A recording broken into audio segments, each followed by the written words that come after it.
బోనసేనా? Bonus వసూలు చేయన్నా? ఈ ప్రభుత్వాన్ని మెడలు వంచానా? వంచాలంటే మేము కొట్టి వంచాం, మీ ఓటు ద్వారానే వంచాలి. సిద్దిపేటలో మంచి దారి చూపించిన హరీష్ నాయకత్వంలో పోస్ట్ కార్డుల ఉద్యమం చేస్తా ఉన్నారు. ఇవాళ ఇక్కడ సంగారెడ్డి ఈ వేదిక నుంచి నేను యావత్తు తెలంగాణ రైతాంగానికి పిలిపిస్తా ఉన్నా. 2 లక్షల రుణమాఫీ వెంటనే చేయాలని, ఎండిపోయిన పంటలకు 25,000 నష్టపరిహారం ఇవ్వాలని, ఎకరానికి బోనస్ ఖచ్చితంగా ఇవ్వాలని, వడ్లు వెంటనే కొనుగోలు చేయాలని రాష్ట్ర వ్యాప్తంగా రైతాంగం దయచేసి రేపటి నుంచే పోస్ట్ కార్డు ఉద్యమం మొదలు పెట్టాలని కూడా సిద్దిపేటను మార్గదర్శకంగా తీసుకొని చేయాలని నేను కోరుతా ఉన్నా. ఇవన్నీ చేయాలని అడిగితే ఇప్పుడే పోచారం గారు అన్నాడు, ఒక మంత్రి ఏమో రైతు బంధు అడిగితే చెప్పుతోని కొట్టిండ్రు అంటాడు. ఇంకో ముఖ్యమంత్రిని ఇవన్నీ ఏమైనాయి, ఎందుకు ఏమని గట్టిగా నిలదీస్తే ఏం మాట్లాడతారు ఈ లిల్లీ పుట్టుగాళ్ళు? నీ గుడ్లు వీకి గోటీలు ఆడుకుంటాము, నీ పేగులు తీసి మెడలేసుకుంటాము, నిన్ను పండబెట్టి తొక్కుతాము, నీ ముడ్డి మీద షెడ్డి లేకుండా షెడ్డీలు గుంజుకుంటాము.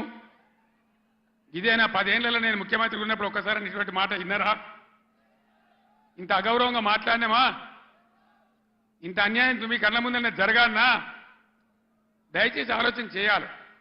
ఎలక్షన్ అంటే ఓట్లు అంటే ఏదో ఆగమాగం ఓట్లేసుడు కాదు. ఇలా సభలో ఉన్నారు, నేనే ఒక 100-150 లారీలు దాటుకుంటూ వచ్చిన, అందులో ఫుల్గా మంది ఉన్నారు. చాలా దూరంలో పోలీసు వాళ్ళు ఆపుతా ఉన్నారు, పోలీసు వాళ్ళు బొమ్మలు వీకేస్తా ఉన్నారు. నేను పోలీసు మిత్రులకు మనవి చేస్తా ఉన్నా, మీ డ్యూటీ మీరు చేయండి. 10 ఏళ్ళు మేము కూడా గవర్నమెంట్ ఉన్నాం.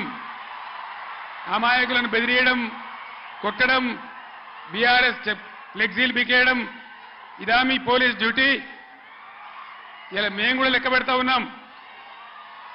నేను పోలీసు పేరెత్తంగానే ప్రజలు ఎట్లా మాట్లాడుతున్నారో మీరు చూస్తున్నారు, ప్రజల గోల చూస్తున్నారు. ఇప్పటికైనా మీ అరాచకాలు బంద్ చేయండి, జాగ్రత్త. లేకపోతే మళ్ళా గ్యారంటీగా బీఆర్ఎస్ అధికారానికి వస్తుంది. అప్పుడు మీ గతి ఏమైందో ఆలోచన చేసుకోవాలి. 10 ఏళ్ళు మేము ఉన్నామే, 10 ఏళ్ళు నేను ముఖ్యమంత్రిగా ఉన్నానే, ఒక్కరోజన్నా మేము ఈ దౌర్జన్యం చేసినామా? ఎవరినైనా వేధించినామా? మరి ఎందుకు మీరు ఇలా మితిమీరిన పనులు చేస్తా ఉన్నారు పోలీసులు?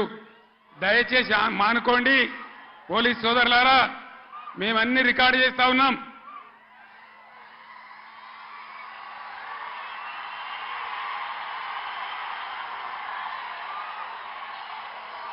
ఈ ప్రజల స్పందన చూసైనా మీరు మారాలి. డీజీపీ గారు మీరు మారాలని నేను చెప్తా ఉన్నా, లేకపోతే మీ మీదకి ప్రజలే తిరుగుబడే రోడ్ వస్తుంది, జాగ్రత్త అని నేను చెప్తా ఉన్నా. మా కార్యకర్త తెలంగాణ ఉద్యమకారుడు సల్వాజీ మాధవరావు అని కరీంనగర్ జిల్లా ధర్మారంలో, పెద్దపల్లి జిల్లాలో